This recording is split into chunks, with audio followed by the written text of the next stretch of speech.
Hello guys. जब भी कोई इंडक्शन आपके पास बनने आए तो खोल कर देखिए। पहले तो लाइन देकर देखेंगे तो पता चल जाएगा कि पावर सप्लाई उड़ा है कि पैनल का काम है।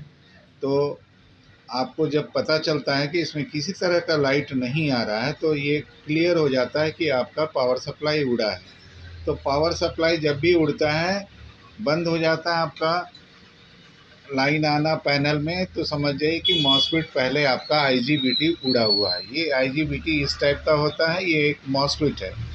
ये उड़ेगा तो इसकी पहचान है कि कंटिन्यूटी से अगर हम चेक करेंगे तो आपको सब तरफ उड़ा हुआ ही दिखाएगा, क्योंकि ये मॉसफेट है। सिर्फ बीच से दिखना चाहिए, लेकिन ये आपको हर तरफ से शो करेगा। इस घड़ी को दिखाइए, ये देखिए इस तरीके से ये शो करेगा, चाहे जिधर भी लगा लो ये शो करेगा। तो ये आपका खराब का पहचान है मॉसफेट का। लेकिन एक अच्छा मॉसफेट की पहचान क्या है? एक अच्छे मॉसफेट का पहचान क्या है कि आप बीच में रेड वायर को लगा के जब चेक करेंगे तब ये कंटिन्यूटी आएगा, साइड में देंगे तो कंटिन्यूटी नहीं आएगा। ये देख लीजिए। और बीच में अगर एनोड को डाल के भी करेंगे तो आपको कोई कंटिन्यूटी कहीं से नहीं मिलने जा रहा।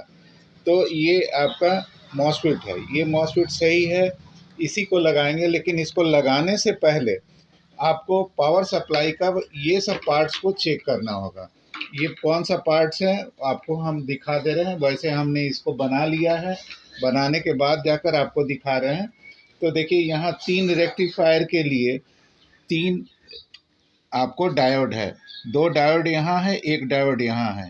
तो ये आपका दोनों को शॉर्ट के लिए चेक कीजिए। अगर शॉर्ट होगा तो भी आपका पावर सप्लाई नहीं बनेगा। तो पहले आप इसको बना लीजिए।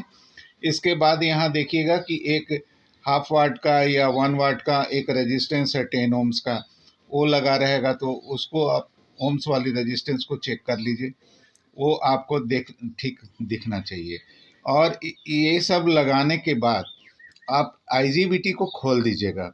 आईजीबीटी को खोल करके तब जाकर ही आप इसको चेक कर पाइएगा कि इसको बनाना है कि नहीं बनाना है। क्यों हम ऐसा बोल रहे हैं? इसलिए कि अगर माइक्रो कंट्रोलर ख़राब होगा तो आपका ये इंडक्शन कुकटॉप बनाने का कोई मतलब नहीं है। तो उसकी पहचान कैसे होगा? तो जैसे ही आईजीबीटी खोल दीजिए पार्टी के सामने, आप खोलने के बाद जब लाइन दीजिएगा तो एक बीप का आवाज़ मिलेगा। तो जब बीप का आवाज़ मिले तो आपको बनाना ठीक है। जैसे देखिए अभी हम आपको ये बीप का आवाज़ सुनाते हैं। एक आवाज़ मिला और बंद हुआ, और साथ साथ पंखा भी हल्का सा चल के बंद हुआ। तो ये आपकी पहचान है कि ये आपका ठीक है, आप इसको ले लीजिए, बनाइए। तो बनाने के लिए अब जब ये खोल दीजिएगा, आपका आईजीबीटी खोलने के बाद जब इसका वोल्टेज नापिएगा तो ये देखिए आपका यहाँ पर निगेटिव है, ये सोर्स है और ये गेट है।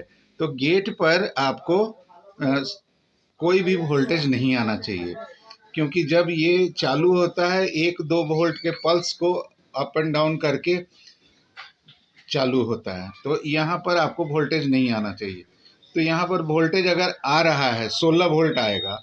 अगर ये 16 वोल्ट आ रहा है तो आप ये समझ जाइएगा कि यहाँ पर 80-50, 85-50 का 3 ट्रांजिस्टर है। 80-50 का 2 ट्रांजिस्टर और 85-50 का 1 ट्रांजिस्टर है। हो सकता है कि ट्रांजिस्टर का नंबर चेंज हो, तो उसमें आपको 9404 और 9406 करके ट्रांजिस्टर होगा। तो 9404 का 1 ट्रांजिस्टर होगा, 9406 का 2 ट्रांजिस्टर होगा।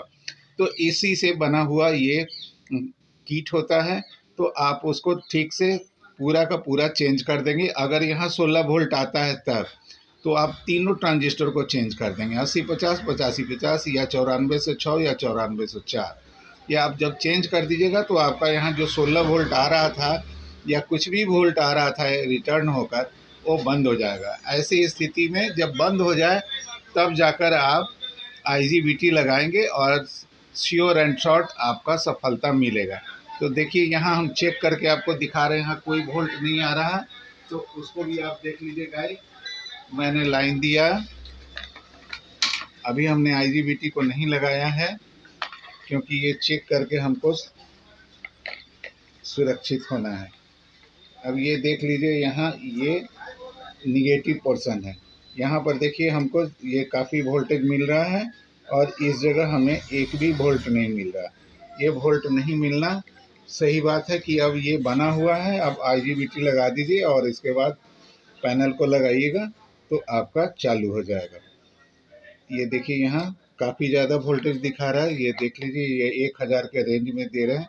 ये देखिए आपका सोर्स में वोल्टेज आ रहा है 260 के आसपास और यहाँ पर कोई वोल्टेज आपको नहीं है। हम ये 10 का रेंज में चेक कर दिए। तो इस तरीके से आप किट को रिपेयर करेंगे और तब जाकर IGBT लगाएंगे। और पैनल लगा के चेक करने का अभी कोई मकसद नहीं था, क्योंकि जैसे ही लाइन दिए तो आपको बीप की एक आवाज़ सुनाई पड़ी। इसका मतलब पैनल में भी जा रहा है उसका वोल्टेज सप्लाई। और उसमें वोल्टेज सिर्फ 5 तरह का होता है। उसमें ग्राउंड है, 5 वोल्ट है, और इसके बाद STB है, क्लॉक है, आपको डाटा है। तो इसके कारण आपका चलता है। तो थैंक यू गाइज। मेरा अगर वीडियो अच्छा लग रहा है तो आप इसे लाइक करना और सब्सक्राइब करना। अभी मैं IGBT लगा करके पानी गर्म करते हुए दिखाता हूँ आपको। तो गाइज हमने अब ढक्कन लगा दिया। सब कुछ सोल्डिंग करने के बाद, ढक्कन लगाने के बाद आपको पानी रख दिया है और अब इसमें लाइन दिए। लाइन के बाद आप देखिए, इधर दिखा रहा हूँ, ये लाइन दे दिया। ये देखिए ऑन किए, ये 1300 आया और इसके बाद अब देखिए तुरंत भर में ये गर्म करना शुरू कर दिए। ये देखिए। तो इस तरह से गाइज आप किसी भी पावर सप्लाई को एकदम प्यार से बनाएंगे और IGBT पर निश्चित रूप से चेक करेंगे। अगर आपको वहाँ वोल्टेज आता है तो बिल्कुल नहीं IGBT लगाएंगे। और मैंने जो बताया था 3 ट्रांजिस्टर, उसको चेक कर लेंगे और फिर IGBT के ठीक वहाँ पर 10K का एक रेजिस्टेंस है, उसको ज़रूर शॉर्ट के लिए चेक करेंगे। और एक बगल में और मिलेगा 1K। इन सब में से कोई भी अगर ख़राब होगा तो आपको वहाँ पर 15-16 वोल्ट आपको दिखाई देगा। और ऐसे स्थिति में आपको कुछ नहीं करना है, IGBT नहीं लगाना है। 10K का रेजिस्टेंस चेंज करेंगे, 1K का रेजिस्टेंस चेंज करेंगे। इस तरह से कुछ शॉर्ट के लिए चेक कर लेंगे और इसके बाद आपका वो 16 वोल्ट जो आता है वो बंद हो जाएगा। अगर नहीं बंद होता है तब फिर IGBT के पास में कुछ रेजिस्टेंस है, उसका पिन नंबर 2 पर से चेक कीजिएगा। पिन नंबर 2 के पास जो एक रेजिस्टेंस है उसको हटा के चेक करेंगे, फिर जाके आपका वो 16 वोल्ट आना बंद हो जाएगा और आपका ये इंडक्शन कुकटॉप बन के रेडी हो जाएगा। तो मेरा वीडियो देखने के लिए थैंक यू, बहुत बहुत धन्यवाद। ऐसे बने रहिए और मेरा चैनल को सब्सक्राइब कीजिए। धन्यवाद।